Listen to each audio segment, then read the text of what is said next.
Kochi തമ്മനത്ത് pipe line പൊട്ടി കുടിവെള്ള വിതരണം മുടങ്ങി. ഇതോടെ നഗരത്തിന്റെ പല ഭാഗത്തും അടുത്ത 4 ദിവസത്തേക്ക് കുടിവെള്ളക്ഷാമം രൂക്ഷമാകും. ജലവിഭവ വകുപ്പ് അറ്റകുറ്റപ്പണി ആരംഭിച്ചു. തമ്മനത്ത് കുടിവെള്ള പൈപ്പ് പൊട്ടുന്നത് തുടർക്കഥയാവുകയാണ്. 1987 ഇട്ട പൈപ്പാണ് ഇന്ന് പൊട്ടിയത്. ഇതോടെ തമ്മനം ജംഗ്ഷനിൽ രൂക്ഷമായ ഗതാഗതക്കുരുക്ക് രൂപപ്പെട്ടു. പൈപ്പ് പൊട്ടി വെള്ളം റോഡിലേക്ക് ഒഴുകാൻ തുടങ്ങിയതും സ്ഥിതിഗതികൾ രൂക്ഷമാക്കി. സംഭവം നടന്ന ഉടൻ തന്നെ വാട്ടർ അതോറിറ്റി ജീവനക്കാർ സ്ഥലത്തെത്തി പ്രശ്നം പരിഹരിക്കാൻ നടപടി തുടങ്ങിയെങ്കിലും എളംകുളം, കടവന്ത്ര, കത്രിക്കടവ് ഭാഗങ്ങളിലേക്കുള്ള കുടിവെള്ള വിതരണം പൂർണ്ണമായും മുടങ്ങി. അടുത്ത 4 ദിവസത്തേക്ക് ഈ ഭാഗങ്ങളിൽ കുടിവെള്ളക്ഷാമം രൂക്ഷമാകും.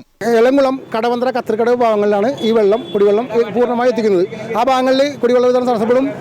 സാധാരണ ഒരു ദിവസം പൈപ്പ് പൊട്ടിക്കഴിഞ്ഞാൽ 4 ദിവസത്തേക്ക് വെള്ളം ഉണ്ടാവില്ല. ഇപ്പോൾ കഴിഞ്ഞ ദിവസം 12-ാം തീയതി പൂക്കാട്ടുപടിയിൽ പൊട്ടി റിപ്പയർ ചെയ്തതിന് ശേഷം ഇന്നും പല ഭാഗങ്ങളിലും കുടിവെള്ള വിതരണം പൂർണ്ണമായിട്ട് എത്തിയിട്ടില്ല. അതിനിടയ്ക്ക് ഇതുപോലൊരു പ്രശ്നം വരുമ്പോൾ വീണ്ടും രൂക്ഷമായ കുടിവെള്ള ക്ഷാമം ജനങ്ങൾക്ക് അനുഭവപ്പെടും.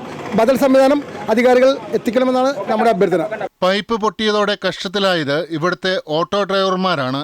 ഗതാഗത നിയന്ത്രണത്തിന്റെ പേരിൽ ഇവർക്ക് വണ്ടി ഓടിക്കാൻ സാധിക്കുന്നില്ല. കഷ്ടപ്പാടാണിത്. ആ സമയത്ത് വണ്ടി പാളത്തിനുള്ള പോലീസുകാർ തടഞ്ഞു നിർത്തിയിട്ട് വണ്ടി വിടാതെ ഓക്കെയായിട്ട് ഫോട്ടോ എടുത്ത് വിടാം. ഇത് ഞങ്ങൾക്ക് ചാർജ് വരും. ഞങ്ങൾ എന്ത് ഇങ്ങനെ ചെയ്ത് കഴിഞ്ഞാൽ അടിക്കടി ഉണ്ടാവുന്ന പൈപ്പ് പൊട്ടലിന് ശാശ്വത പരിഹാരം കാണണമെന്നാണ് നാട്ടുകാരുടെ ആവശ്യം. അമൃത ന്യൂസ്, കൊച്ചി.